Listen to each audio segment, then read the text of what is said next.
He's here.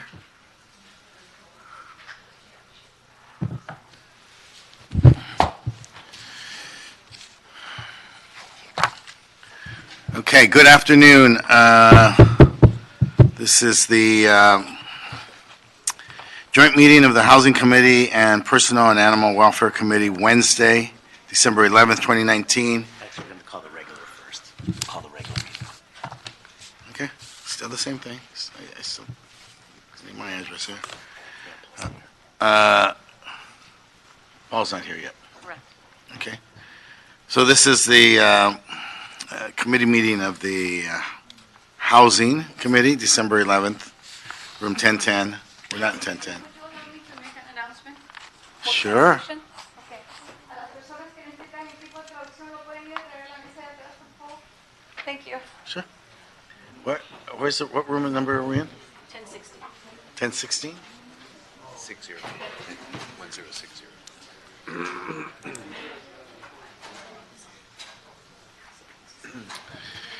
Thank everybody for being flexible and accommodating. This is an extraordinary day as we made significant changes today in council, and so we are now today, Wednesday, December 11th, 2019, Housing Committee, room 1060 at City Hall, 200 North Spring Street, Los Angeles, California.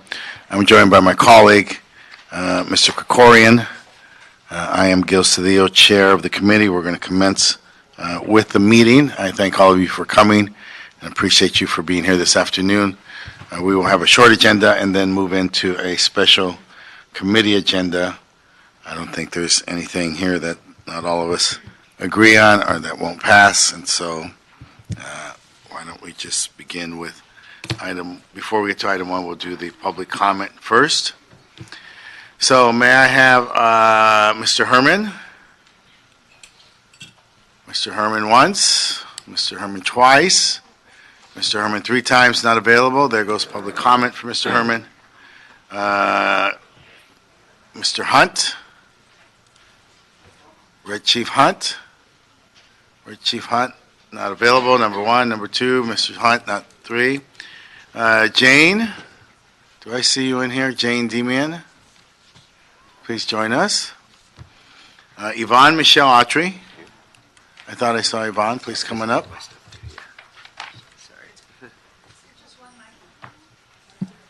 Mm-hmm.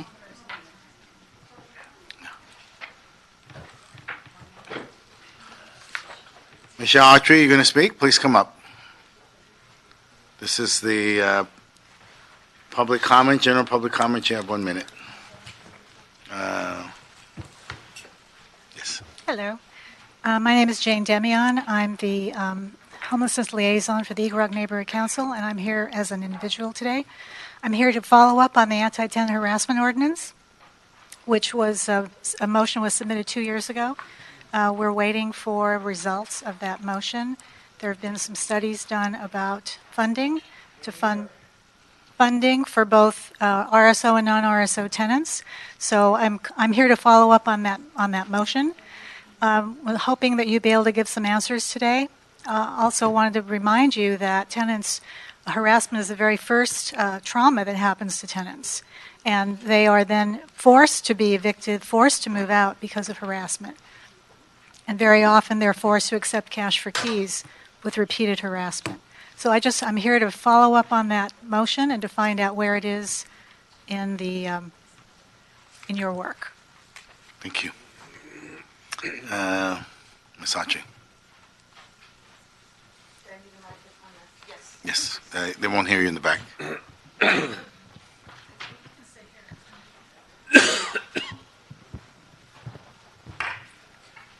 Yes, thank you so much for an opportunity to address. I'd also like to reiterate the importance, especially now during the regentrification of downtown. I have been a stakeholder living and working downtown for 16 years, and in the last 5 years, even more so than the previous 14 years as a resident of the Alexandria, I've experienced illegal coercion, which I believe is a result of regentrification. As a constituent who does have a right to affordable housing, right now I've been experiencing increased harassment, gang stalking as a targeted individual as well. My building is owned by Isaac Shomoff, who also owns the Hayward.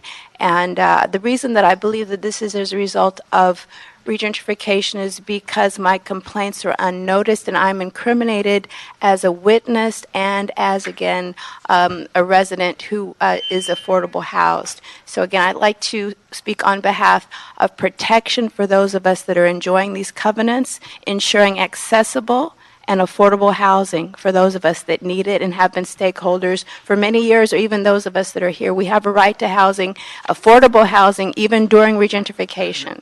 And right, without being harassed. Thank you.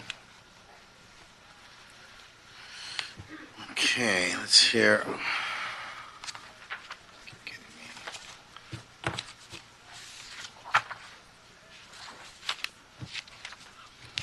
Item 1. Items 1 through 3.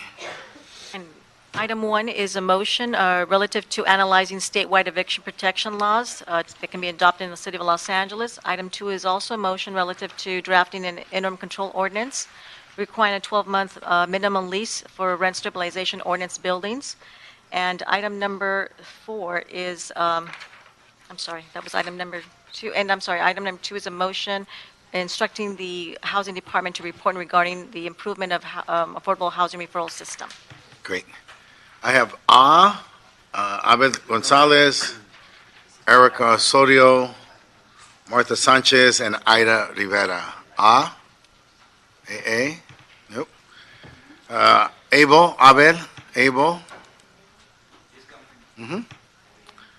Abel, Erica Osorio, Marta Sanchez, Ida Rivera. Please join us. Come on up.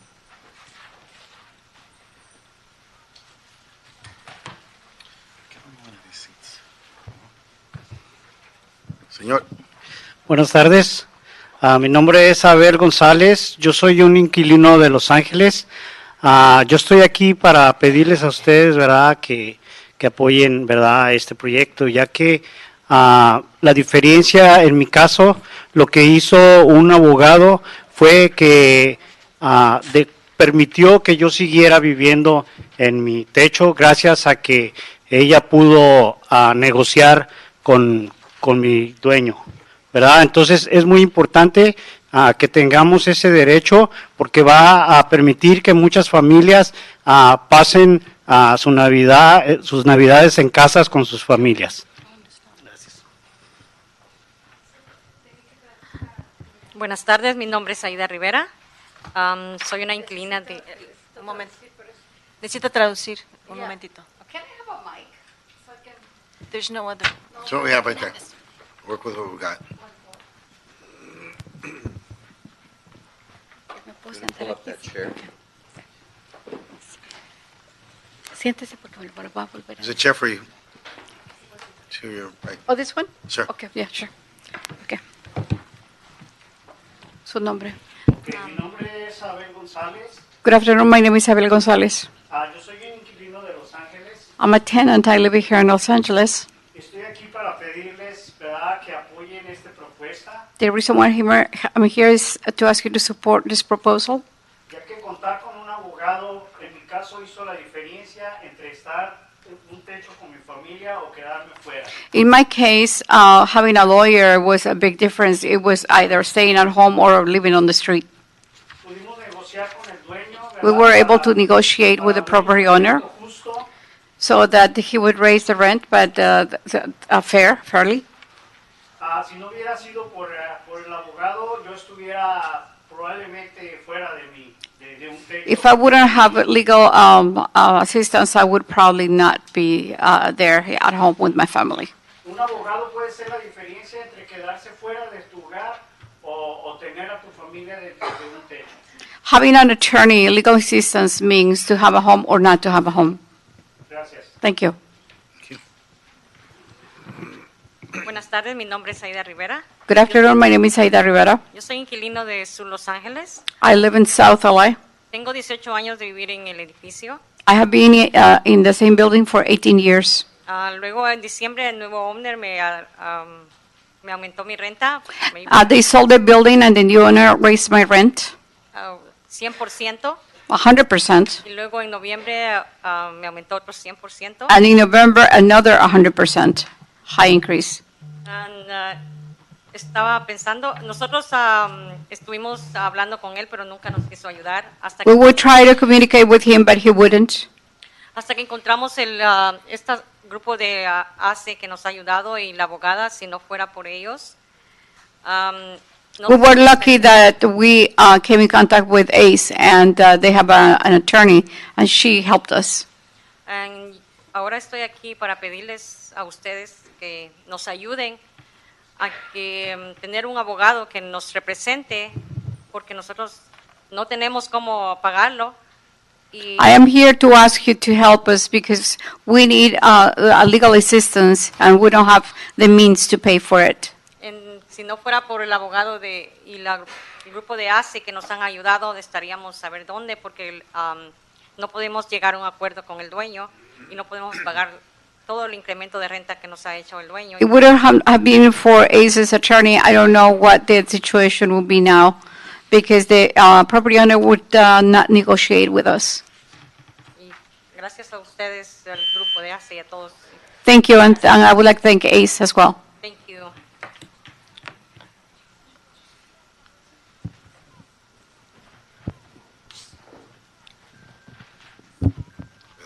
Cuidado. Eso, cuidado.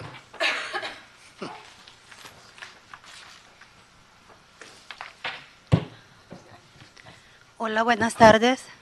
Soy Erika Osorio. Good afternoon. My name is Erika Osorio. Vivo en el sur centro de Los Ángeles. I live in South Central. Desde febrero estoy siendo desalojada. I have been displaced since February. Hace un mes me volvieron a dar otra carta de desalojo. I had a letter at notice 3 months ago. Las acusaciones son falsas. The accusations are false. Gracias a la organización de Access he tenido orientación. I went to ACE and I had some trainings to know my rights. Y he podido tener este abogado.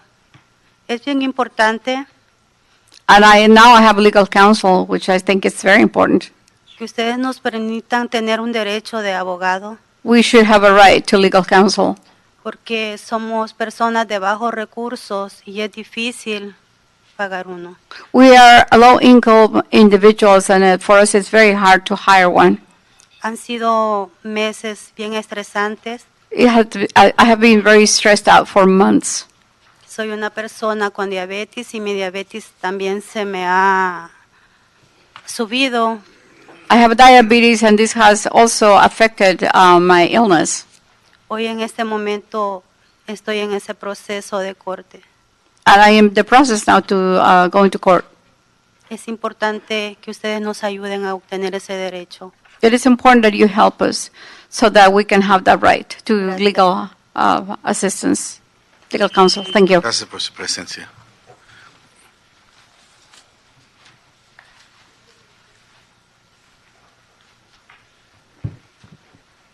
Good afternoon. My name is Marta Sanchez. I'm a community organizer with the community group ACE. Every Thursday we have Tenants Clinic. Since the pass of the AB 1452 in the state level, we had seen an increase of cases. Landlords trying to evict people before the law became too effective. So most people came with notices to evacuate the places by December 31st. That means that they are like struggling to stay, struggling to find a place to live, struggling to find replacement for Christmas time. Instead of like looking for a celebration, they're looking for relocation programs. So we truly encourage you to support this right to counsel proposal, because that will help a lot of people to stay in homes and to save a lot of families from being at the streets. Thank you. Thank you.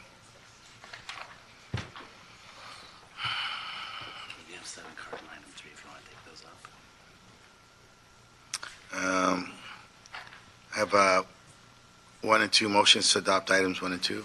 Any objection? No objection. No objections to items 1 and 2. Item 3 is,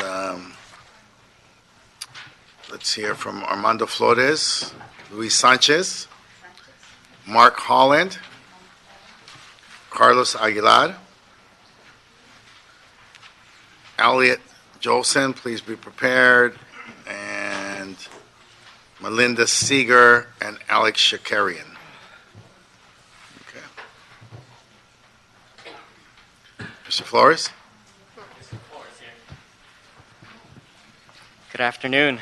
My name is Armando Flores with the Valley Industry and Commerce Association, VICA. We are here to express support for policies which facilitate the continued availability of corporate housing in Los Angeles. For businesses looking to invest in LA, corporate housing is an important amenity. This type of accommodation contributes to our local economy both directly and indirectly through rental dollars paid for market rate units, as well as visitor spending. Under the corporate housing business-to-business model, rental units are leased to a provider who then fills them as needed. Often, the corporate customer will engage in 12-month leases. However, we do have concerns with imposing a 12-month minimum lease on RSO buildings. Corporate housing provides a valuable service to businesses and employees. We do agree that these units should not be converted, or affordable housing units should not be converted to corporate housing units. So we would ask you to reconsider that component of this proposal. Thank you.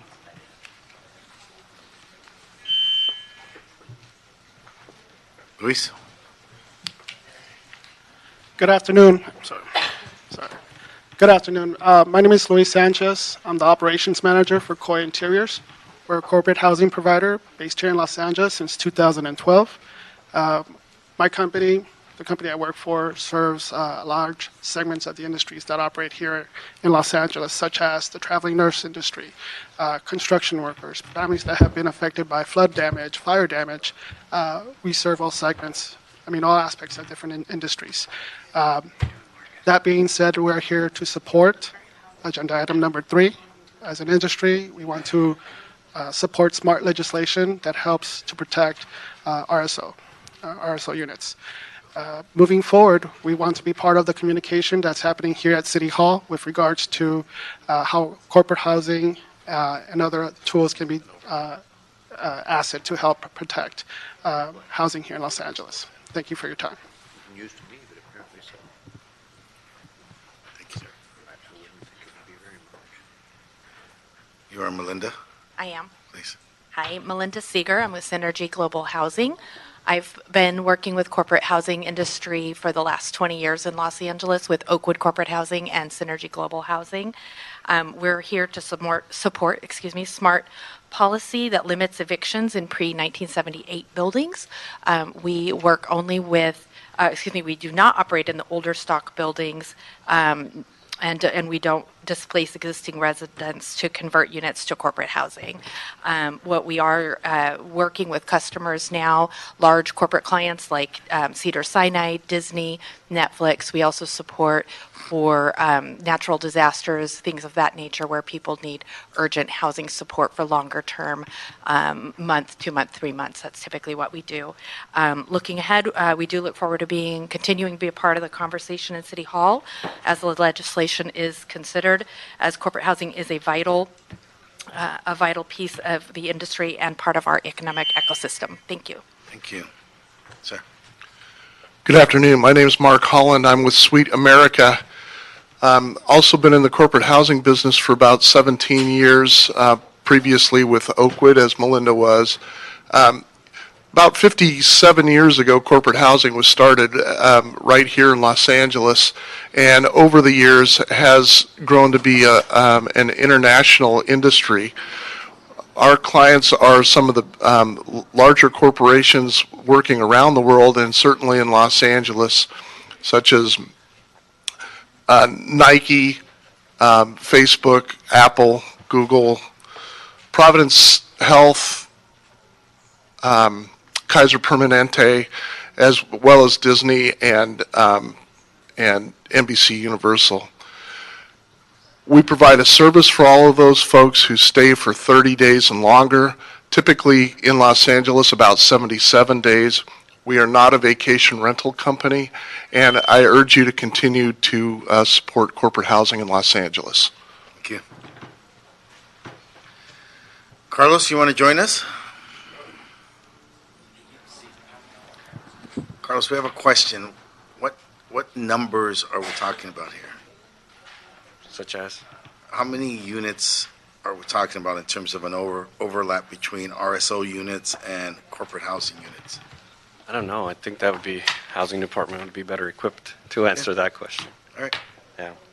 But I can say that, Carlos Aguilar with the Coalition for Economic Survival, that we do support the corporate housing conversion motion.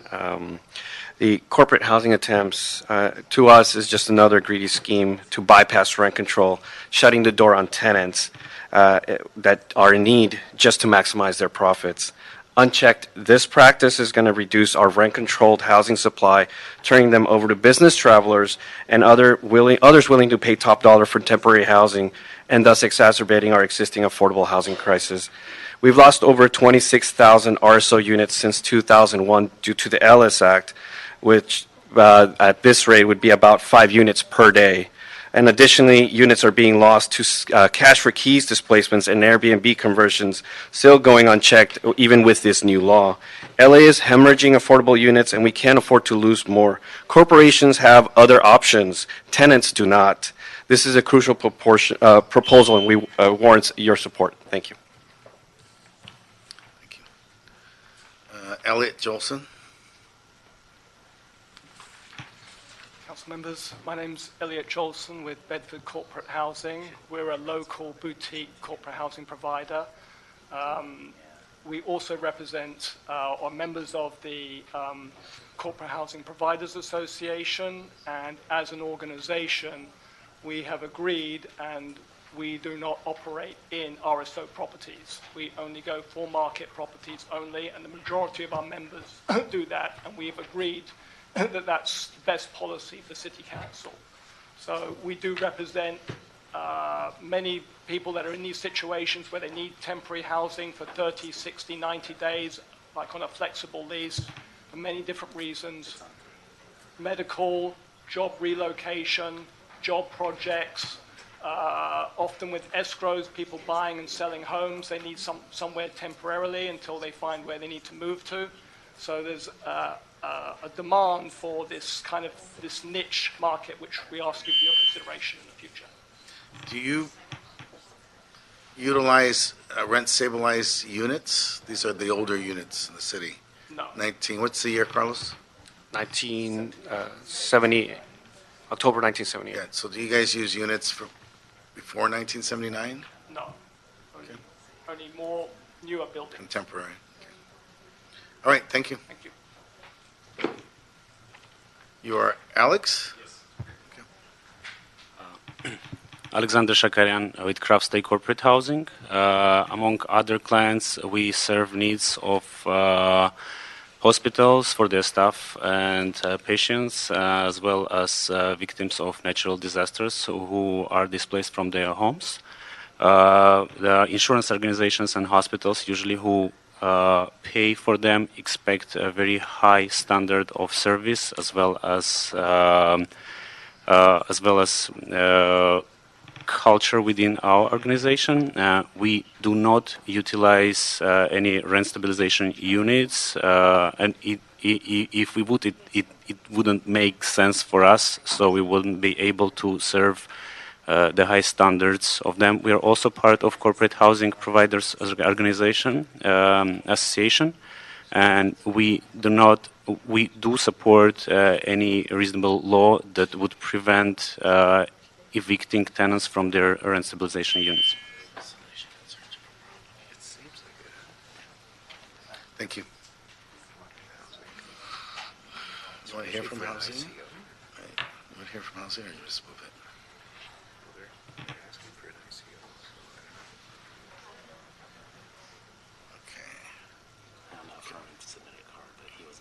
He wasn't here.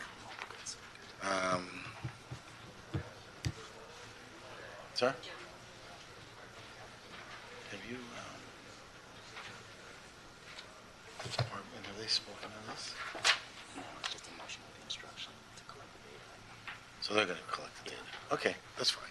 So this will give us the answer, because they're going to research it. Okay. So it's not the ICO, it's the basis for the ICO. Okay. Okay. All right, thank you very much. We look forward to moving the motion and having the department give us an assessment to what extent that we have a problem here. Some of us, this is what we would refer to before as a solution in search of a problem. We don't know whether or not that's the case, and so we look to the department to let us know if that is the matter. As CES referred to you as the people who could get that answer, so we're prepared to move the motion. Any objection? No objection. So be the order. Thank you. Okay. Councilman, next is item number 4. That's an HCID LA report and the CAO2 report relative to authority to amend a couple of contracts for 3DI and LCM Architects, Inc. Okay, we want to hear from the department. Since the report for the CAO is not up on the council file, the recommendations will need to be read into the record.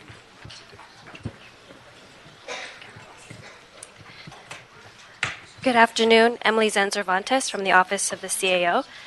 The Housing and Community Investment Department is requesting various authorities, including amending contracts and additional funding for as needed salaries and overtime in order to meet the requirements of the voluntary compliance agreement with the U.S. Housing and Urban Development Department. And our office concurs with HID's requests, but we do recommend their controller instructions. Specifically, instead of transferring funding from the reserve fund, we recommend transferring funding from the unappropriated balance. We also excluded some control instructions that were taken care of during the approval of the first financial status report. And we also include additional instructions regarding contractor compliance. So now I'm going to read our recommendations into the record. And they are that the council, subject to the approval of the mayor, 1, authorize the general manager of the Los Angeles Housing and Community Investment Department, or HCID, or designee to A, negotiate and execute a second amendment to contract number C131385 with LCM Architects Incorporated for the continued provision of expert accessibility consultant services to amend the scope to include additional requirements included in the Voluntary Compliance Agreement, or VCA, with the U.S. Department of Housing and Urban Development, to increase the compensation amount by $3,048,000 for a revised total of $4,648,000, and to extend the term by 12 months, retroactively from December 1st, 2019 through November 30th, 2020, for a total term of 36 months, in substantial conformance with the draft document attached to HCID's transmittal dated November 22nd, 2019, subject to the review and approval of the city attorney as to form, availability of funds, and compliance with the city's contracting requirements. B, negotiate and execute a fourth amendment to contract number C130651 with 3DI Incorporated for enhancements to the Accessible Housing Program website to meet the requirements of the VCA and to increase the compensation amount by $822,304 for a revised total of $6,197,252. In substantial conformance with the draft document attached to HCID's report, subject to the review and approval of the city attorney as to form, availability of funds, and compliance with the city's contract requirements. And C, prepare controller instructions and make any necessary technical adjustments consistent with the mayor and the city council action on this matter, subject to the approval of the city administrative officer. 2, authorize the controller to A, transfer appropriations in the amount of $2,352,103 from the unappropriated balance fund number 100-58, account number 580238, Accessible Housing Program retrofit contracts, to the Accessible Housing Fund number 10D-43 for expert accessibility consultant services and enhancements to the Accessible Housing Program website to meet the requirements of the VCA as follows. So Fund 10D, account 43S900, title Contract Programming Systems Upgrades, $822,304. Fund 10D, account 43S844, Technical Services for $1,261,215. Fund 10D, account 43S143, Housing and Community Investment Department, for $268,584 for a total of, again, $2,352,103. B, increase appropriation in the amount of $144,000 in fund number 100-43, account number 001070, salaries as needed, and $124,584 in fund number 100-43, account number 001090, overtime general, and 3, instruct the HCID to complete the following actions prior to Mayor and Council approval to execute the proposed amendments. 1, complete the Charter Section 1022 determination process. 2, ensure contract compliance documentation are submitted and uploaded onto the Business Assistance Virtual Network, or BAVN. 3, coordinate with the Department of Public Works Bureau of Contract Administration for the verification of submitted compliance documentation.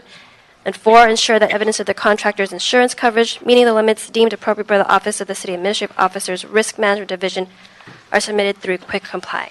A couple of additional comments is that at this time there is no impact to the general fund because they do have funding available in the appropriate balance. The impact of this revised recommendation is that HID is planning to report back on their retrofit programs, and if they need additional funding at that time, we will work with the department to ensure they have enough funding for their retrofit program. They'll have a better idea when they return to council about how much is needed. We can address it through a separate transmittal or through a subsequent FSR. And the reason for the Charter Section 1022 determination, even though these are amendments to contracts, is because there is a change in scope and the amount is significant enough to trigger 1022. And we have Laura here for additional. Good afternoon. I'm Laura Guglielmo with the Housing and Community Investment Department. The department agrees with the CAO's recommendations.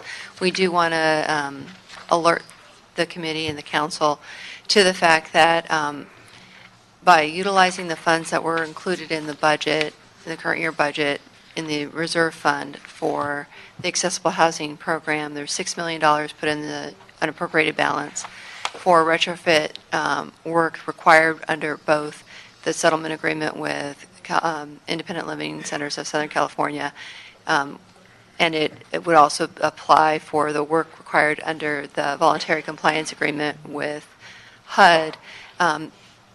While because of the new voluntary compliance agreement and differences in the architectural standards that the VCA requires, our retrofit program is temporarily delayed. We do believe that this work will need to begin promptly, and there will be a need for additional funding at some point. But at this point, we agree with the CAO that we don't have a specific time or amount requirement. So we agree that it makes sense to use the funds in the UB for this purpose now, and that the CAO and the department will report back and work with the CAO to appropriate the funds that are needed in the future for the retrofit program. And I'm happy to answer any questions you have about the contracts, about the scope of the work, any of those items. It's you, sir. Thank you, Mr. Chairman. So just so that I'm clear, that if $2.3 million is appropriated out of the UB line item, does that tap out that line item, or is there funds remaining in there? There were $6 million in the unappropriated balance for this purpose. Previously, under the first financial status report, $1 million, I believe, was transferred, so that leaves $5 million. Okay. This would be $2.35 million. There's a item number 5 recommends appropriating $500,000 out of that amount, which is in line with what the initial and intended purpose of the work is. But we do have several projects that we're working with owners on now, and do anticipate that additional funds will be necessary. So there will be a small amount left. It sounds like there's about a couple of $1 million left in there. Maybe just It'll a be little about less $1 million or so. Okay. Maybe and change, perhaps. So given the delays in the implementation of the VCA requirements and so on, do you anticipate doing more work than you will be able to pay for out of that fund by the end of the fiscal year? Or is this something we need to look at replenishing in the next budget? Well, both. So under the voluntary compliance agreement and the Independent Living Center settlement agreement, the city has an obligation to build or retrofit over 4,000 units of accessible housing. Under the VCA, 3,100 of those units must be existing properties and retrofitted. So this will be an ongoing obligation. No, I get that. I'm just thinking, as a matter for some of time. timing, It's which budget year will that be? As a matter of timing, it's going to affect both. So we will report back in the first quarter of 2020 with our plan and proposal for what we will need in the current year, and it'll also be reflected in what we need in 2021. Okay, well, we have to do both, so I'd rather take it from here than the reserve fund, so thanks for that. And we understand that. Yeah, okay, thank you. I'm just going to stay for the next one. Good. Can we have them, enter your recommendations into record, adopt recommendations in the CAO report as articulated? Okay. Any objection? No, I'll move that item Item as 4. Item 5. Item 5 is a HCLA report and a CAO report that is up on the council file now, relative to approving the results of the expert architect's request for proposals and for the accessible housing program. The report is up on the council file unless you want a presentation by either of the departments. Care to adopt it? So this is 5? Yeah. I have no issue there. Move to adopt item 5. No objections? Okay, and that is, you would be moving the CAO report? Correct. And then I believe, council member, the committee is continuing item number 6, is that correct? Correct. So I don't know if folks signed up to speak on item number 6, it's being continued and will be heard in the special meeting, the special joint meeting. Is that correct? Correct. Get this. So, are you adjourning, you want to adjourn this meeting? Motion to adjourn. The regular meeting is adjourned. We're moving to the special meeting. And let me bring that up on the kiosk.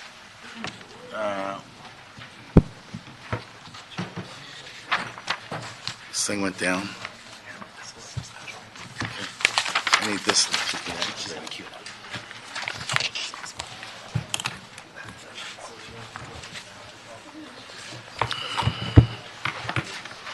Did I hear Mr. Herman? Where is he? So let's close it. I saw that. That's so friggin' offensive. I just saw Otto Frank last night. One person play by Roger Gubase, man. Roger, yeah, it's just. Where? At the Bootleg, is right next to my district, a little small theater. When I was in my free time.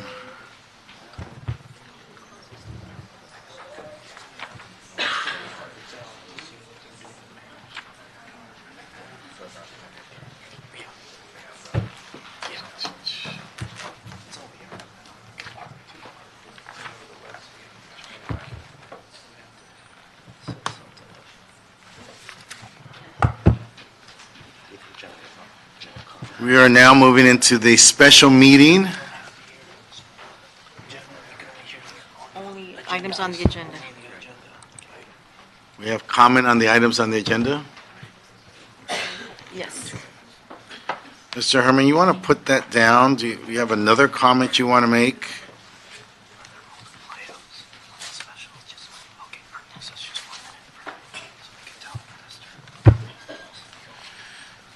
Oh, here we go. Okay.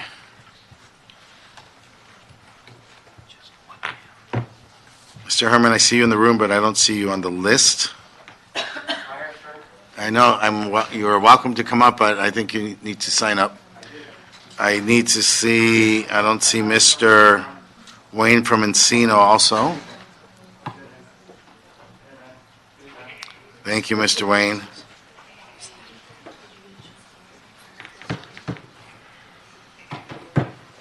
This is the special meeting, joint meeting of Housing and Personnel and Animal Welfare Committee. Wednesday, December 11th. We are in room 10, 60, Herman, please put that down. Please put that down. I'm sorry, wait, what was that? Please put that down. I know, it's a sign though, sir. I know. It's part of my free speech. Yeah. Or I'm anticipating your free speech. Okay. Go forward, please. With no offense to anyone, 42 U.S.C. 1983, regarding Los Angeles housing, fuck you, Herman, Mr. We're not going to take your time. What's up? We're in the special meeting. We're only speaking on the item. Special number 1. Go ahead. You're running the clock though, sir. I'm not running the clock on you. You're going to get all your time. Okay. But just stay on subject matter, okay? Special, I'm reading it from here. Special joint meeting, Okay. Welfare Committee on item number 160610, right? Go ahead. Am I right? You- So you see, again, Peter Lynn, 5 years of working with housing for people who are constantly discriminated by the city because of their anti-get niggers out of your community is just so repulsive. You got a gentleman who runs a budget for the largest city in the world who's fucking up evictions by fucking up people here like myself, wetbacks, niggers, fucking Jews, fucking Asians, and all these fucking services managed by you fucking reports of Los Angeles housing are nothing more but poor investments. Fuck you. Thank you. Yes, it's so well articulated. Welcome back, everybody. So, Pepita Pig, the official 5th member council district representative. First of all, let's congratulate Paul Koretz on his appointment to assistant president pro tem. Yay! Focus. You got to No, focus. yeah. Focus, Counselor. Didn't we just see him in the other room? Yes, we did. Stay on the topic. Okay, yes, I stay on the topic. So this is family source center contract. Oh, this is to stop the evil evictions by the filthy, greedy pig landlords. Okay. Full support. Also, additional charges against the greedy landlords for collusion and antitrust. Finally, send all the landlords to Guantanamo Bay and deed all their properties to Mr. Gilbert Cedillo. Thank you so much. Well, thank you. But nice holiday if we don't see you before. No, I have to come back to the regular meeting. Isn't that nice? I have also with us this afternoon, item number 1 of the special agenda, Armando Flores, Greg Spiegel, and Stephanie Jaeger.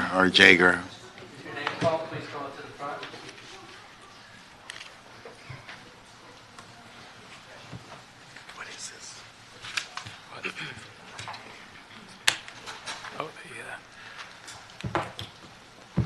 The funding for Want me to go ahead? Yes. helping people with it. Armando Flores with the Valley Industry and Commerce Association, VICA. We are extremely concerned with the proposed eviction defense program.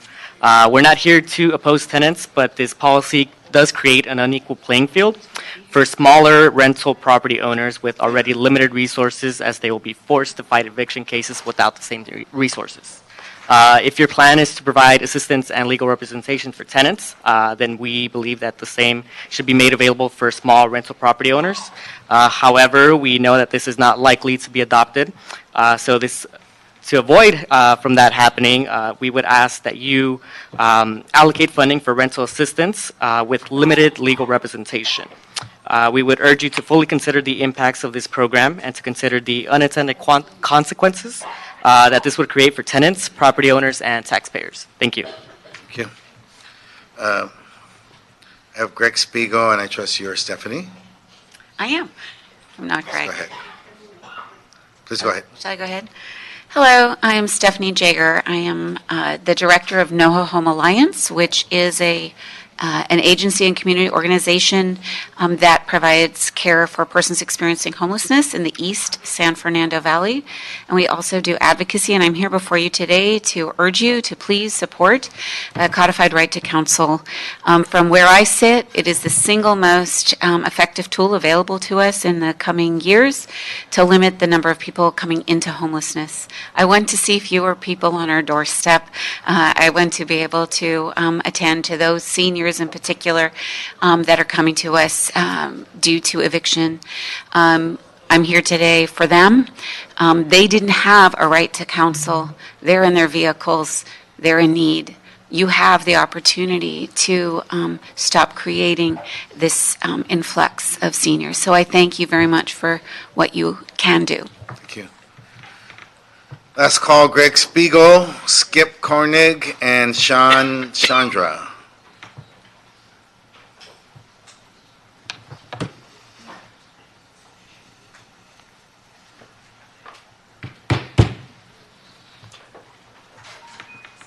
Good afternoon. My name is Skip Koenig. I'm with Neighborhood Legal Services and a proud member of the LA Right to Counsel Coalition. I want to thank the members of this committee for all their time and effort in finding solutions to the most significant humanitarian crisis of our time, homelessness, and we urge you to approve the HCID report on the Eviction Defense Program and support a codified right to counsel. We need sustainable solutions to this crisis, and providing legal assistance to those that can't afford it is an essential element of our efforts to stop the inflow into homelessness. One of the most effective ways to stop the inflow is to keep people in their existing housing. That oftentimes requires providing legal representation in eviction cases. We know how much you care about the plight of our brothers and sisters suffering on the streets and those on the verge of homelessness facing an eviction, and that's why we're confident that you'll do the right thing and support a codified right to counsel. Thank you very much, and I hope you all have a great holiday. Thank you. Good afternoon, everyone. Sean Chandra. I'm with Eviction Defense Network. I work with Elena Pop. She's putting out fires in the office today, so she asked me to come here and light a fire here, along with everybody else who's come and supported a right to counsel outside and in here today. I want to urge the council to act with haste. This is an urgent situation. We have many people who are being, as you heard from other speakers earlier, to the Housing Committee, many people who are receiving no cause, 60-day notices that probably many of them are invalid because of the moratoriums that were issued by the city and by other cities around Southern California. But those moratoriums will not be enforced without lawyers to enforce them. So we urge the city not only to act quickly to issue a right to counsel, but also to codify that right. Thank you. Thank you. Well stated. Carlos Aguilar, Joe Donlin, Nisha Villas. Carlos, leave the room. Carlos. Joe Donlin, Nisha Villas. Nisha Villas.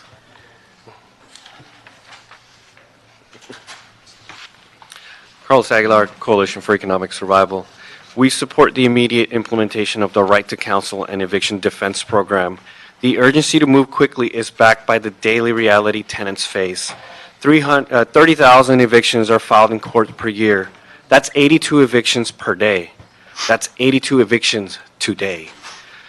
Now, this doesn't include tenants threatened with evictions, many right now, many of those are illegal attempts. But because countless tenants don't know their rights, they're needlessly preparing to move and will be faced with paying 2 to 3 times more in rent. This will increase our poverty rate, now the highest in the nation, and it will increase our homeless rate, also the highest in the nation. The way to curb this injustice is to ensure tenants know their rights and are represented in courts. Pass this immediately and make sure it's a codified right so we can preserve affordable housing. Thank you. Good afternoon, Joe Donlin with SAGE. I want to thank Councilmember Koretz for instigating right to counsel conversations in City Hall and for this committee for your efforts. others have been speaking to the need, and I want to speak to our specific requests of this committee. We absolutely want to support the recommendations in HCID's report. And on a separate track, we ask that this joint committee instruct the city attorney to begin drafting an ordinance to codify the right to counsel. Both can happen, and we want to make sure that we move forward with the initial implementation of a right to counsel in phase 1 and move forward the drafting of an ordinance to codify the right. Now, there's a separate question about budget. Do we have the budget to actually pay for a codified right? And what we are calling for is a phase-in approach so that the implementation grows with the size of budget. So yes, we can codify the right with the budgets that we have available. Thank you. Do you do tenant defense as well?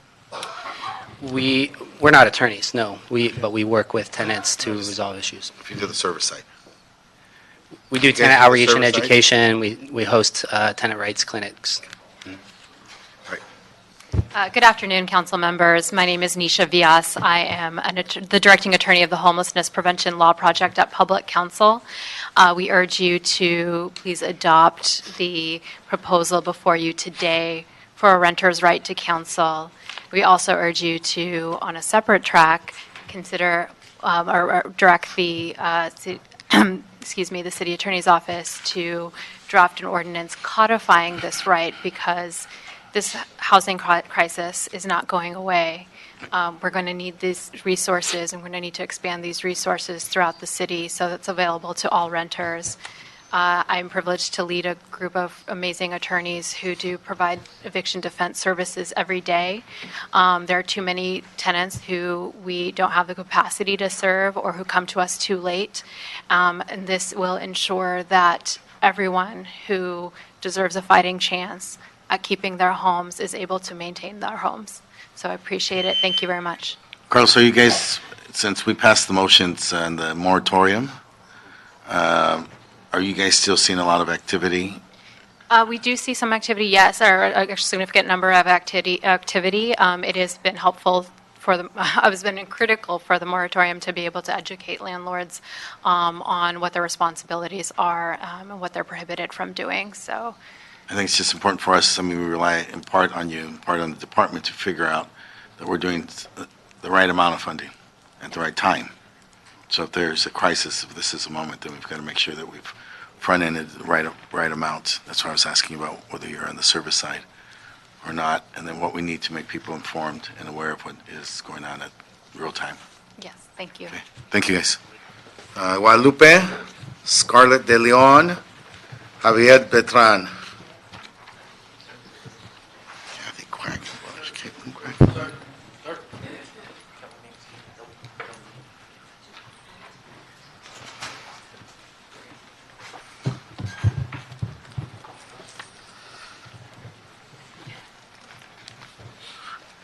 Javier.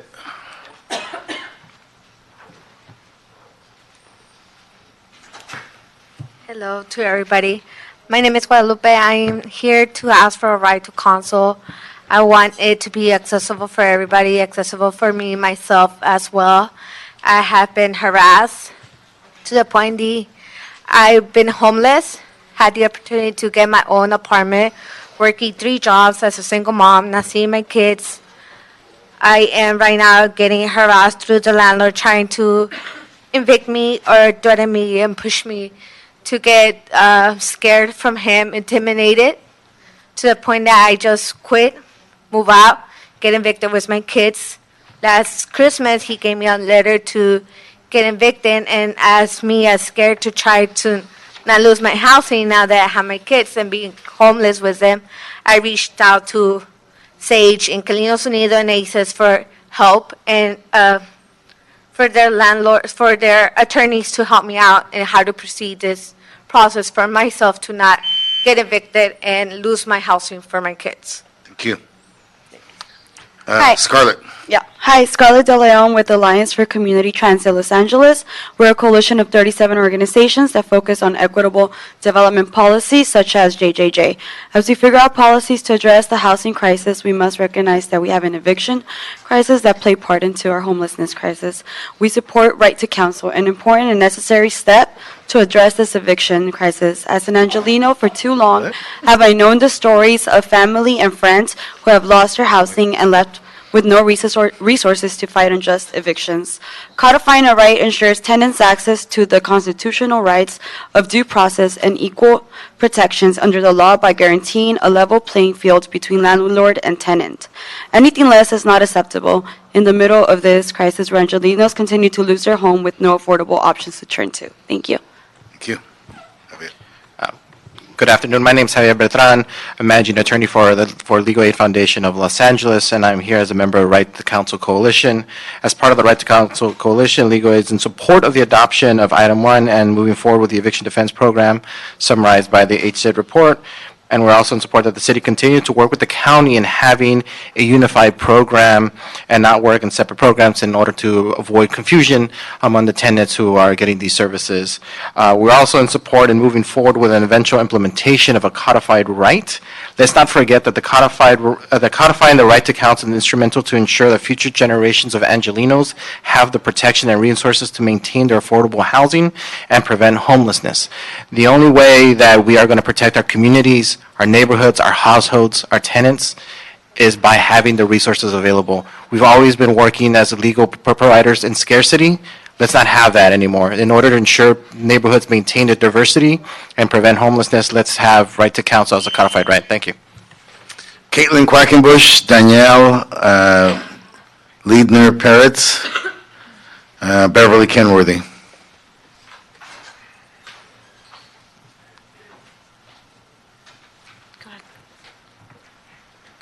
Go ahead. Okay. Yes. Apologies. Good afternoon. My name is Caitlin Quackenbush, and I'm a researcher with Strategic Actions for a Just Economy, SAGE, and a member of the Right to Counsel Coalition. I want to begin by thanking Councilmember Kretz for your critical leadership on this important issue. Today, I speak alongside fellow tenants of the city. Together, we call for the implementation of the initial phases of the Right to Counsel program. We support the passage of all the recommendations for the Eviction Defense Program as proposed by HCID. But second, we are also here to call on the Housing Committee to go further by calling for the ordinance to codify the right to counsel for all eligible tenants. This is a proven mechanism. Cities across and states across the country are adopting right to counsel to prevent homelessness, and independent consulting firm Stout has provided an empirical analysis of the cost benefits of guaranteeing a long-term and sustainable solution. The Housing Committee today can move forward with the program without delay and on a separate but parallel track introduce the motion for a codified right. Thank you. Good afternoon. Danielle Leidner-Pratt with the AGLA. I submitted a letter yesterday, so I'm just going to focus on a few key points. Firstly, we are supportive of a pre-eviction and homelessness prevention program that focuses on providing rent subsidies to individuals who are at risk of eviction. Money has been allocated for that purpose in the program already, but we encourage more money to be allocated for that purpose. And to limit legal representation to issues of illegal evictions that are related to habitability and harassment or discrimination, and not solely non-payment of rent. Those cases should be directed to rent subsidy assistance and supportive services. Thank you for your time. Thank you. Beverly Kenworthy with the California Apartment Association. I echo the comments that Danielle made. We're generally supportive of eviction prevention. We really hope that the city focuses on subsidy. We know that eviction the highest reason for that, or the biggest reason for that, is non-payment of rent. And so we encourage you to really focus on that. If you're going to start tracking evictions, we want to make sure that you're tracking reasons why people are being evicted. I think that's really important and good information for the city. So we look forward to see how this program progresses and is implemented, and to see what kind of results we get. So thank you very much. Thank you. Yvonne Autry, Antonio Ramirez. Is Antonio here?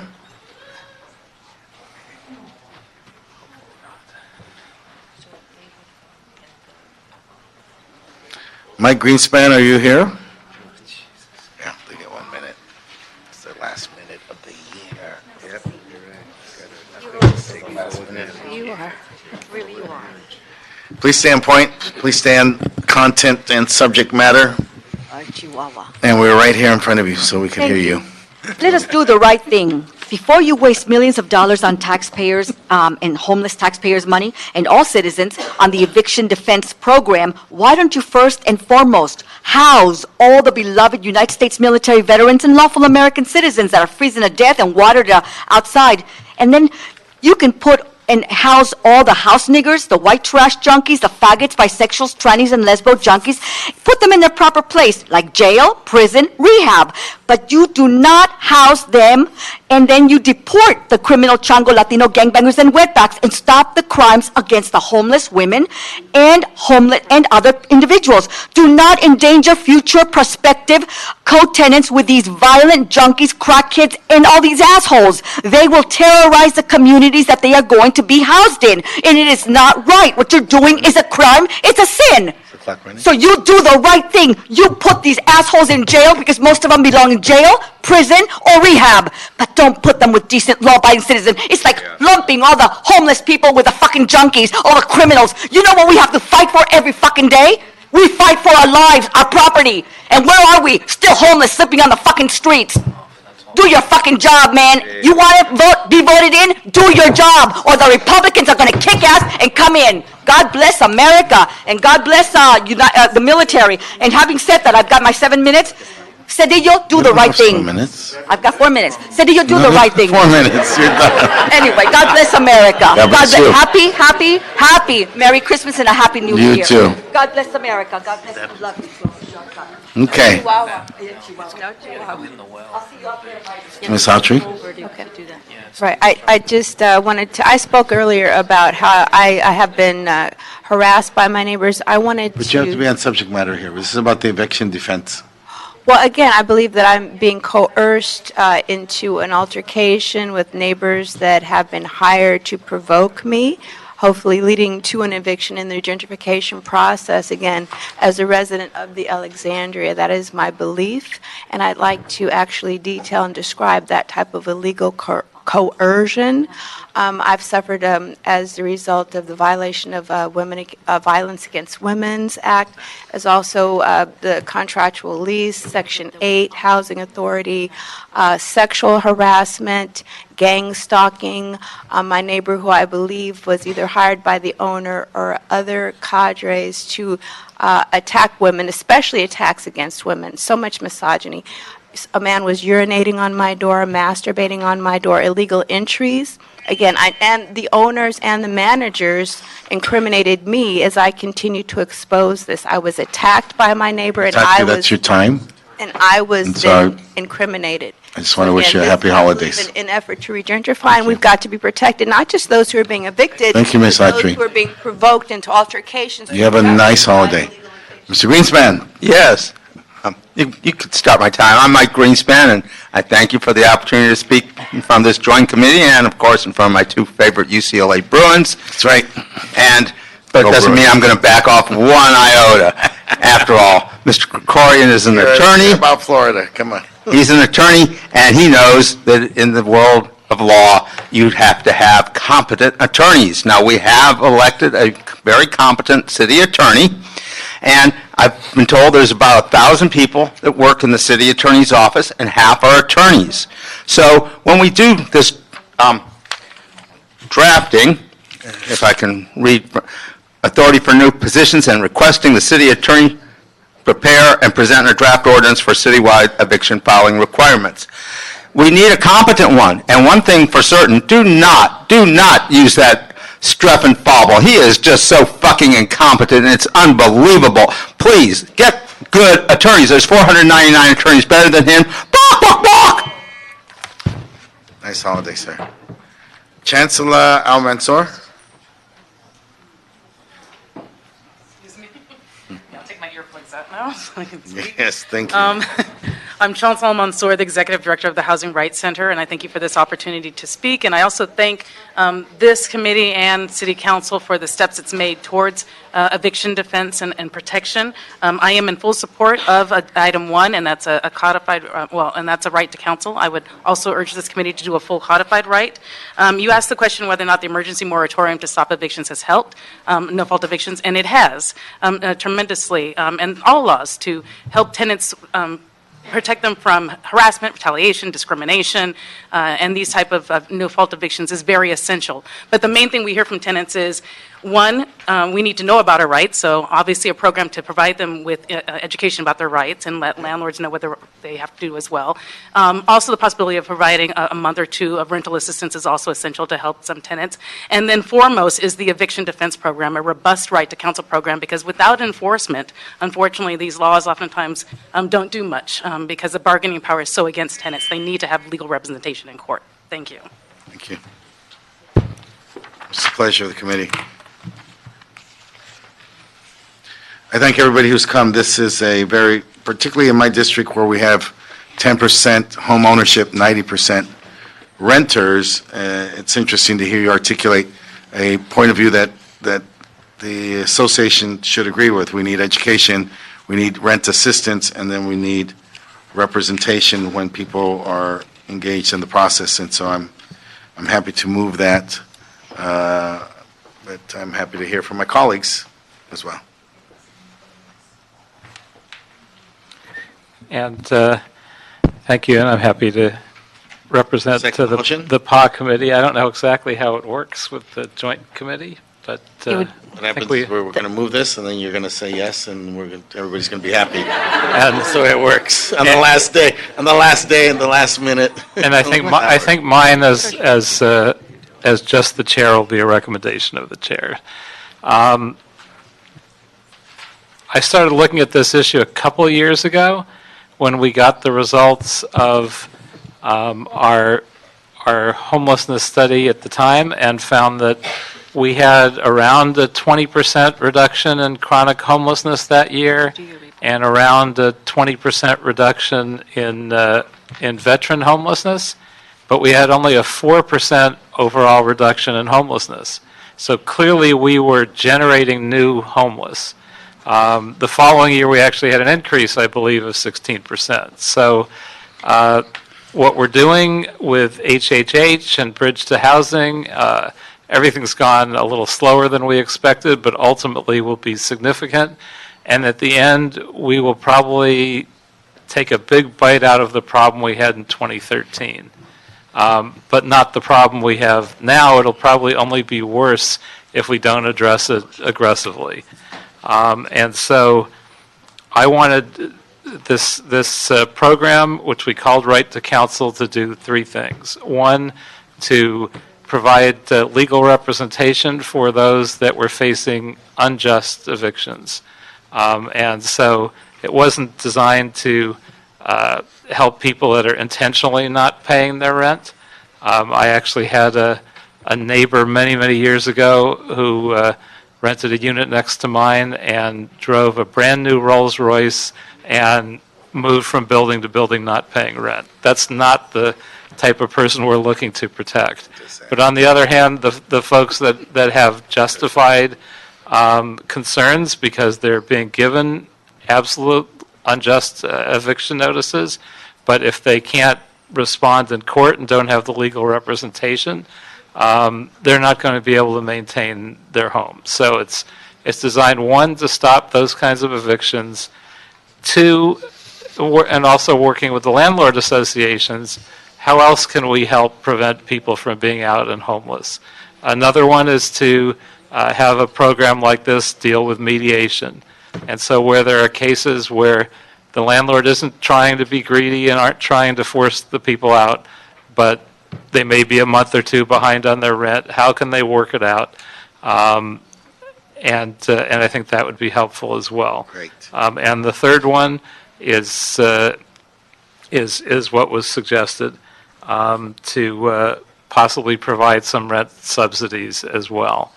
All of those, I think, would be helpful. Now, I have a number of questions, though. I know we want to deal with Well, this. let's hear from the CLA quickly, and but- HCID and the CEO, and then we can ask her a question. Yeah, I will have a number of them because as we put forward the idea, as it's been translated, I think there are some loose ends that we need to nail down. Sure. Good afternoon. Rushmore Cervantes with the Housing and Community Investment Department. Thank you for the opportunity to discuss this. I won't belabor the point of the need for education, representation where necessary to assist those that are in need.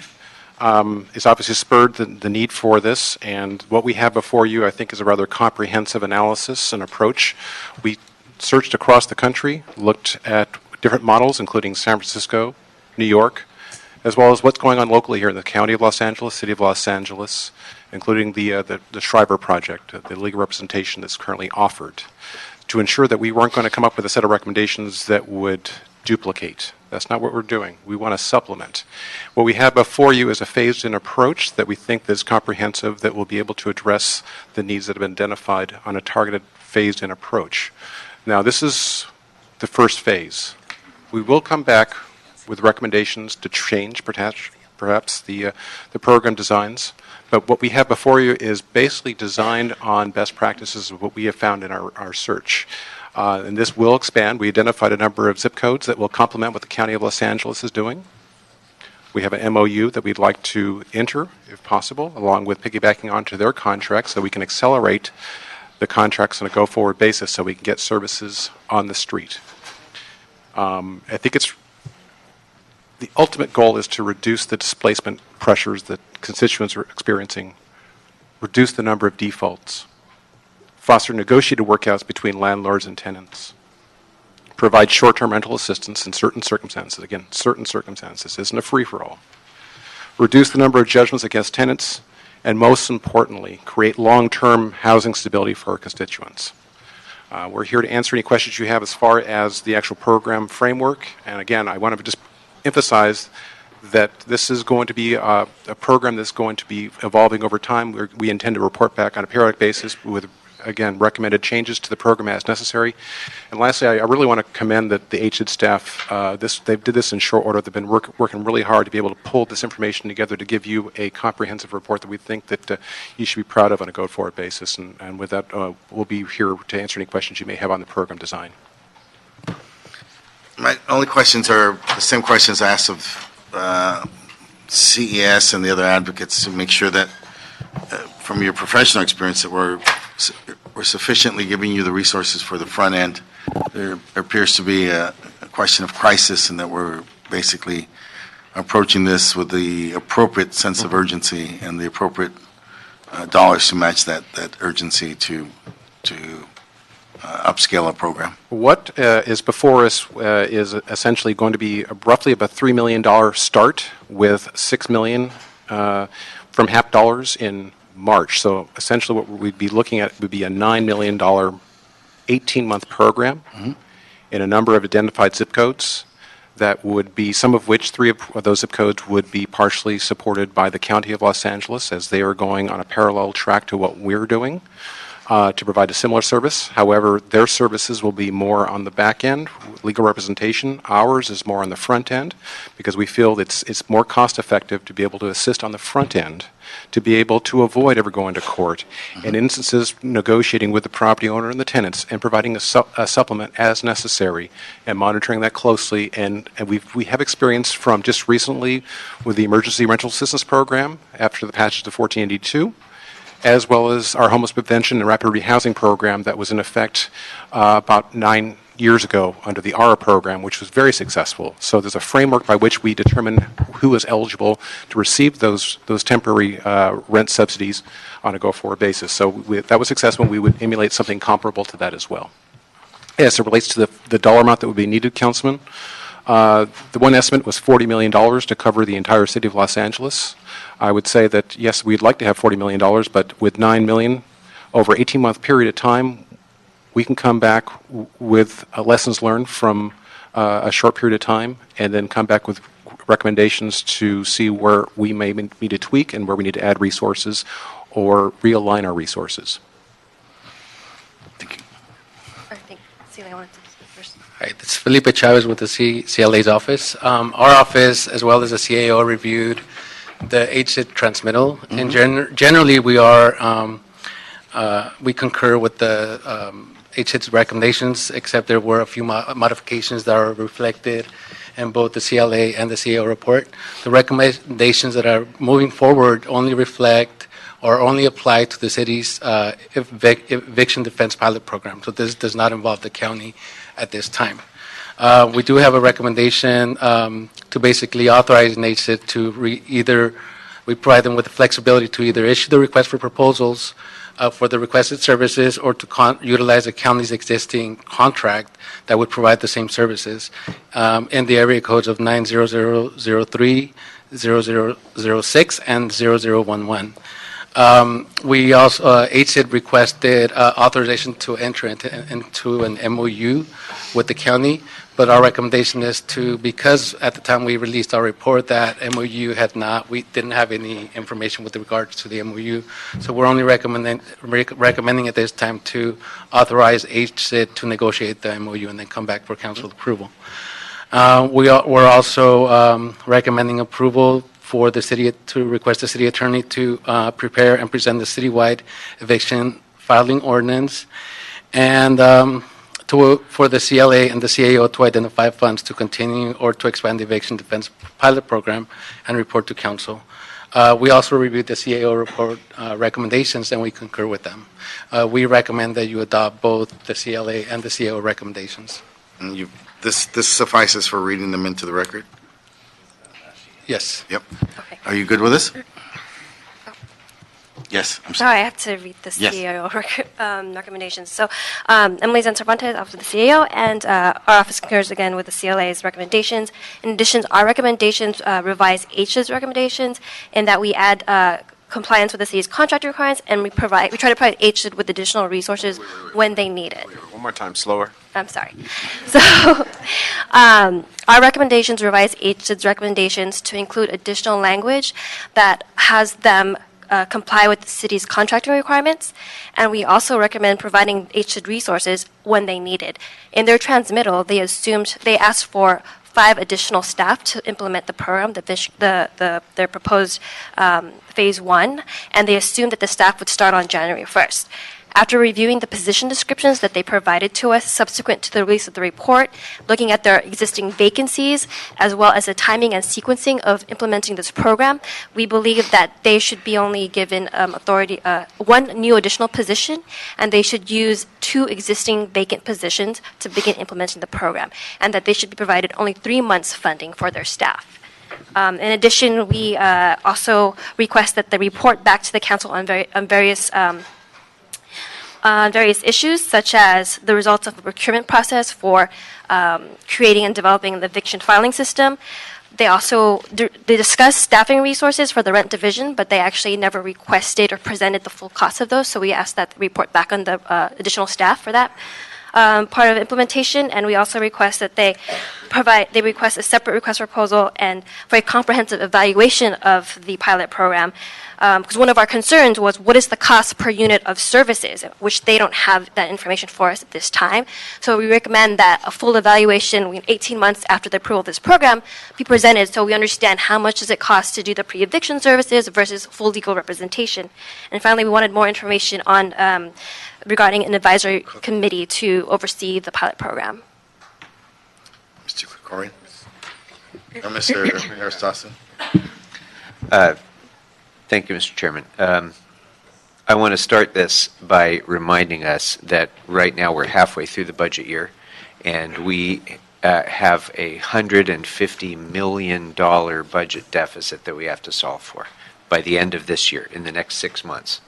So I want to start by, the cold shower, sobering very real fact that everyone in this building has to deal with, that we have a $150 million deficit that we have to fix. Now that we have that cold slap in the face, I want to also say that I would actually budget more than this amount of money for eviction prevention, because I believe that it's money well spent in cost prevention for this city as well. In addition to all the help that it gives to people in need, it's a great help for this city as well to do eviction prevention. And Mr. Kretz, when you started this discussion in the last budget cycle, we had this discussion, and it continues, and I appreciate it. I think that all of in fact, just today, we approved in council today a new eviction prevention program modeled after New York's program. So on several tracks, we're moving forward with this, and I think that's important. I want to follow up on Mr. Kretz's framing of the legal part of this and what you said, Mr. Cervantes, on legal representation, in that you indicated, and I agree with your supposition, that it's much more cost effective for us to spend money on education, mediation, outreach, wraparound services, the eviction filing system, and all that can come from that. All of those services are much more cost effective for us and for anybody than legal services are. So when you said that we were having more of that front end and the county would be more involved in the legal representation side, can you talk about that a little bit more, especially in light of the fact that I'm seeing half of the money, half of the $3 million at least, going to legal services here, according to what I see in this report? And then second, how do we address the issue that Mr. Kretz described, which is we don't want to, I don't think, and maybe my colleagues disagree, but I would not want to spend money on legal representation for people who are not in financial need, number one, for people who are being evicted because of non-payment of rent where there is no unlawful detainer defense. If this is going to assess things like habitability, unlawful detainers where there's been inadequate notice, or other grounds where there's an appropriate legal defense, that's a different set of issues than somebody intentionally or unintentionally not paying their rent. Because as much as we would like to help people who are not paying their rent, the way to do that is with rental assistance, not with lawyers who will go to court without a good defense. So I'd like to understand a little bit more how both of those, between us and the county, first of all, and how do we distinguish the kinds of cases that the lawyers that we would be paying for, if we are paying for lawyers, would be taking? Okay. First, thank you very much for the question. So the County of Los Angeles is committed to primarily the back end, if you will, of the conveyor belt of this issue, primarily representation in court. The county and the city, with the zip codes that we are aligning with, we will assist each other in those shared zip codes wherein we'll provide the front end services, they'll provide the legal representation on the back end. There is obviously $3 million in that budget for legal services. The front end assistance will also utilize legal representation to assist the tenants with the property managers and owners. So it's not just, when you see a legal budget, it's not just for court representation, it's for the front end as well. So there's outreach through our family source centers, through our network of the workshops we provide under rent stabilization ordinance, but the actual legal representation will be both in the front end as well as primarily on our programs, primarily on the front end, but there will be some in the back end. The county their emphasis right now is on the back end. And again, this is phase one of a multi-phase approach as we roll this thing out citywide, hopefully. And we'll come back and we'll tweak accordingly as we see what's the best utilization. And we certainly agree with the CAO's office about reporting. We need to be able to be fully transparent as where the best utilization of these limited resources are. Okay. Okay. So in terms of going to court and defending unlawful detainer actions, it's your assumption that that's primarily going to be that's going to be the county's responsibility rather than ours. There will be some. I'm going to call up Claudia. Why don't you? This is getting beyond my pay grade now.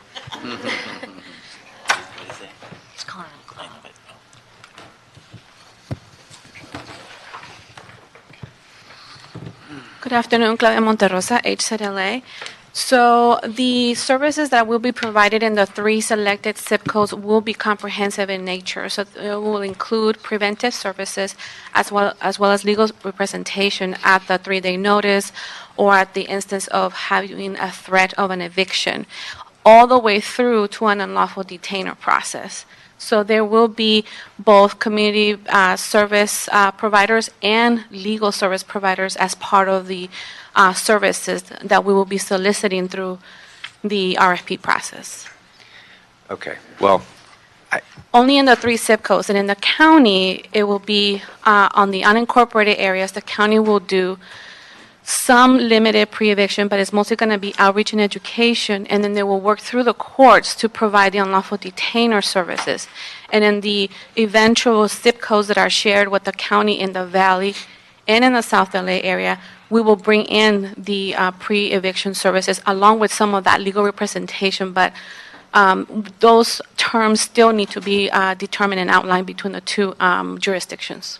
okay. Well, as that's being outlined, I'm going to reiterate, it is not the city's function to provide lawyers at all. We don't do it in criminal defense cases. We don't do it when people are victimized by consumer fraud. We don't do it when people are victimized by domestic violence and seek restraining orders.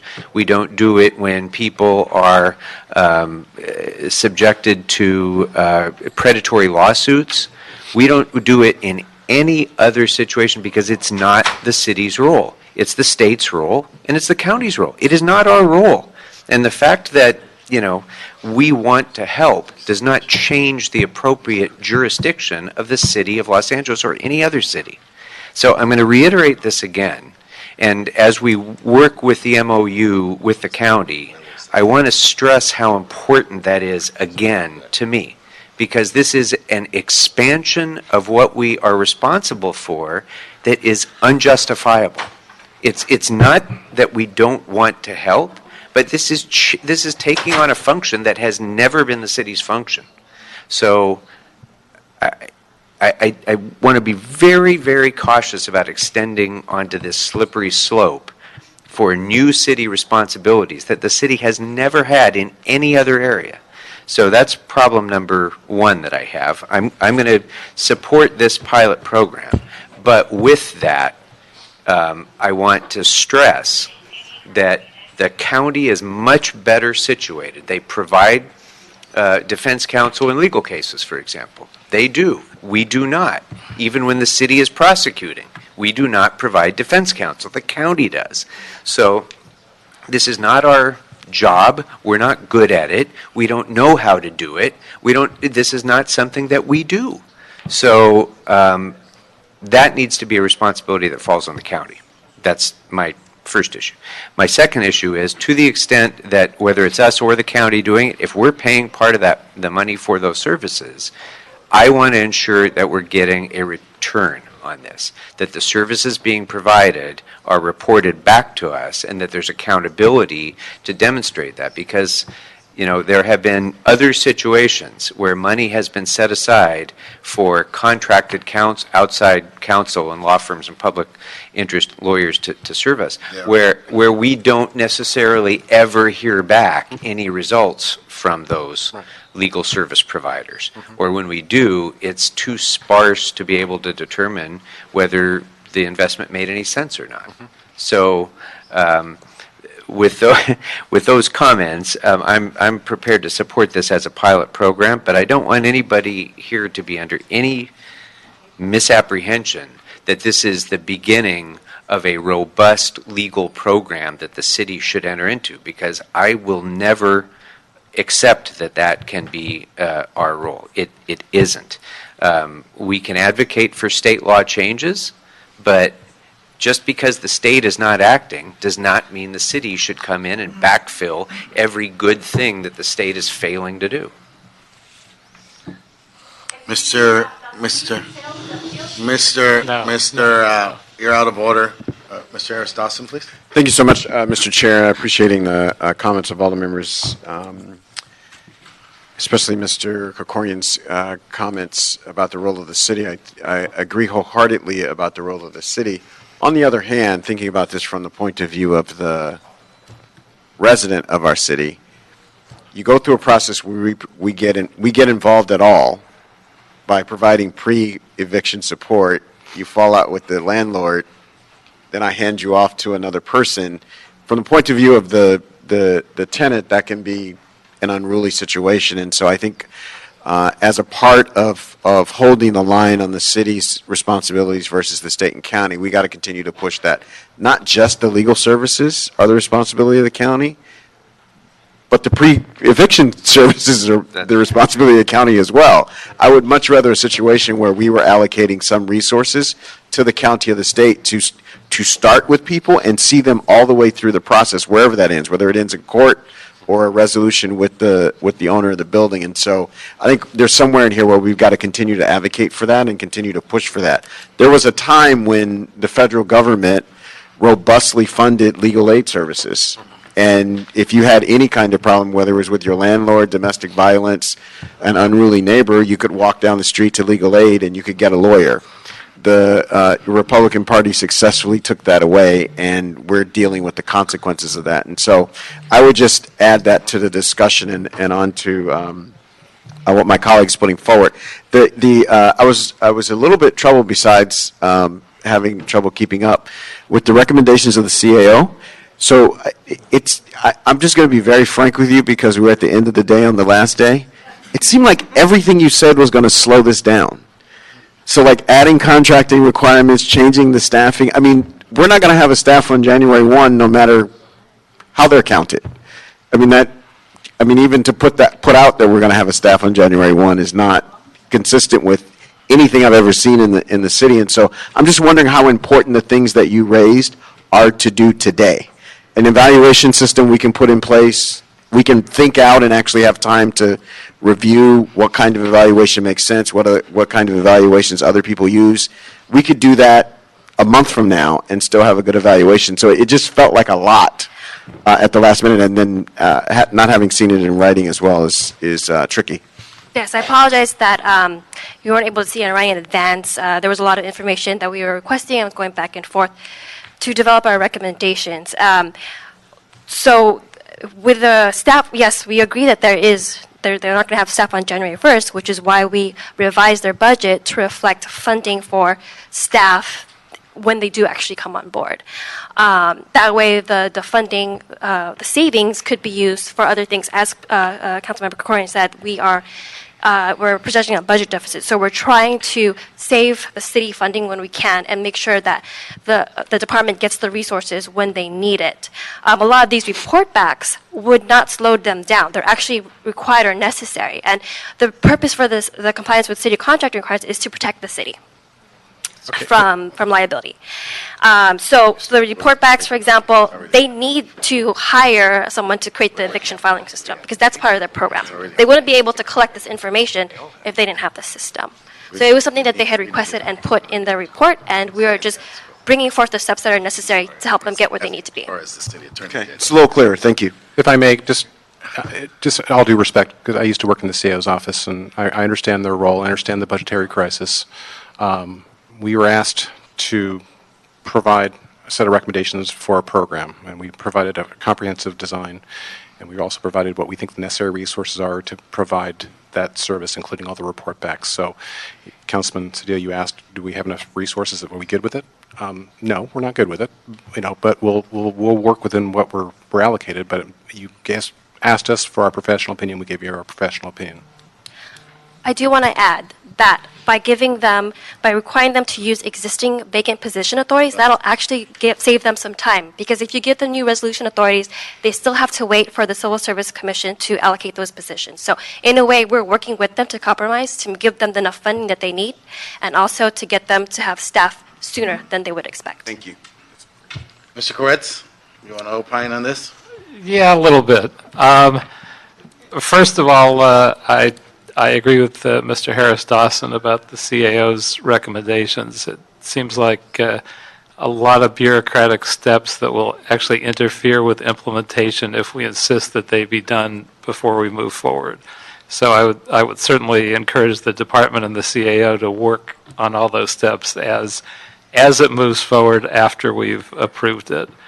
I'd kind of point out that landlords fall in two categories. One are folks that are generally decent landlords, but they don't view themselves as charities, and if someone just can't pay their rent for months, at some point they will start to think about evictions. And I think our upfront steps of mediation and possible subsidies will help deal with the landlords that are in a very legitimate and decent way having to deal with those issues. You have a modest number of folks that are greedy and are harassing their tenants, and those that intend to do that, I think, need the legal representation.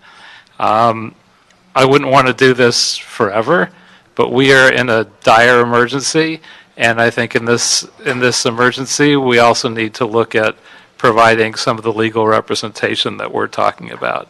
So I'm happy to at least see it in the pilot program. Now, when I first proposed this program, I intended for it to be citywide. I don't necessarily mind that we'd start it as a pilot because it might just be too big an issue to bite off. But I don't think that necessarily there are 3 zip codes that are particularly more worthy. There may be zip codes that tend to be overall poorer. My district tends to be wealthy, but the people that we deal with in this situation are no more wealthy than anywhere else.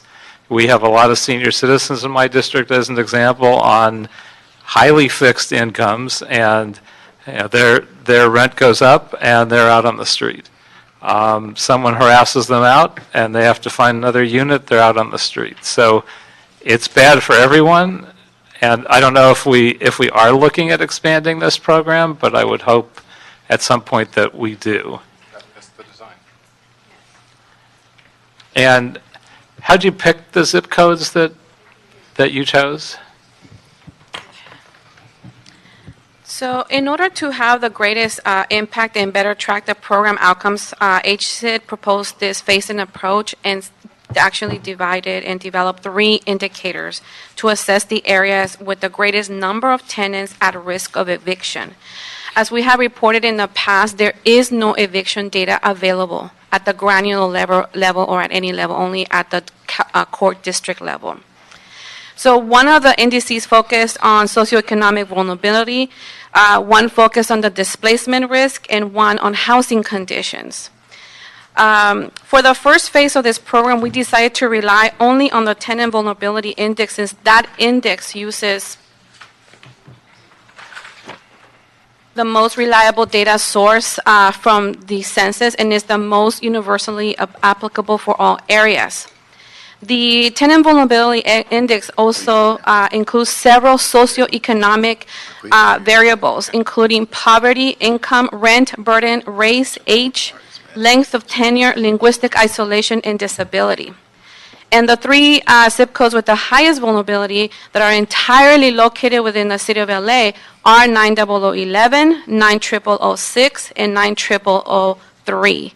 And those are the ones that had the highest concentration of tenants and that met the conditions of that index when we created that.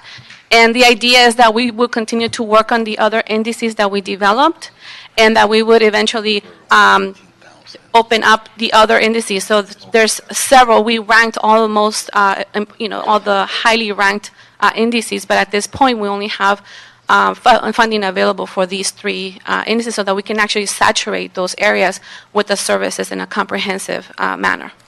Okay, and I won't belabor the point, but just the thought that in terms of landlords that actually harass their tenants out, the areas with the highest motivation are the areas that are the most affluent, because you may be paying $1,000 a month, and in the areas where there's greater poverty, the next person might pay $1,500 a month. In my district, somebody might be paying $1,000 a month, and the next person might be paying $4,000 for the same unit. So there is more motivation, but I won't belabor it. I think it's fine to pick those zip codes. If- A lot of people who need this kind of help are likely to have either language or technology or mobility issues. So how will they be able to access these services? So those are some of the items that are going to be outlined in the scope of work of services. So we do have requirements there for language and disability access for these services. We are also going to have a citywide component, which is the outreach and education and the creation of a Know Your Rights campaign. And that's some of the citywide components that we are working with the county as well, so that everything is unified under one unique name branding of the program. So we will be able to reach that, and we will ensure that there is accessibility and language access to all of the materials that are created and information. Okay, and I'll just ask one last question. So do we have any difficulty in the suggestion that was made of codifying right to counsel as part of this motion? Does this already do it? That's the $64 question. Is that on the agenda?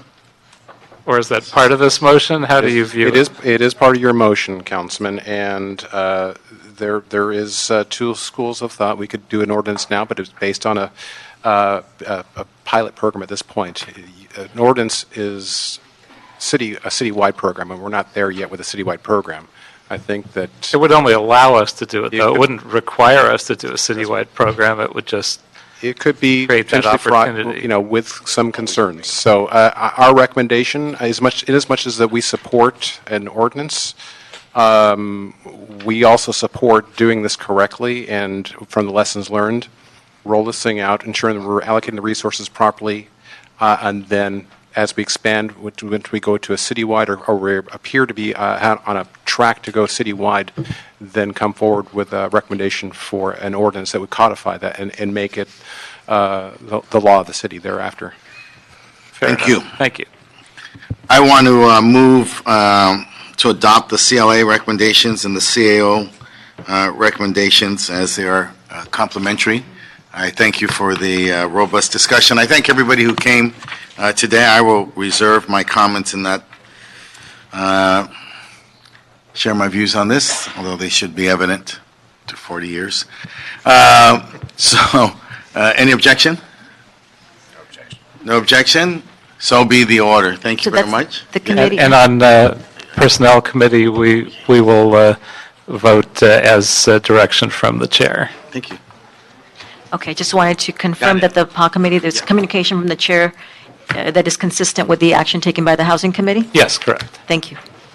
Everybody have a wonderful and great holiday. Thank all of you for all your work and all that you do. Meeting adjourned. This is a...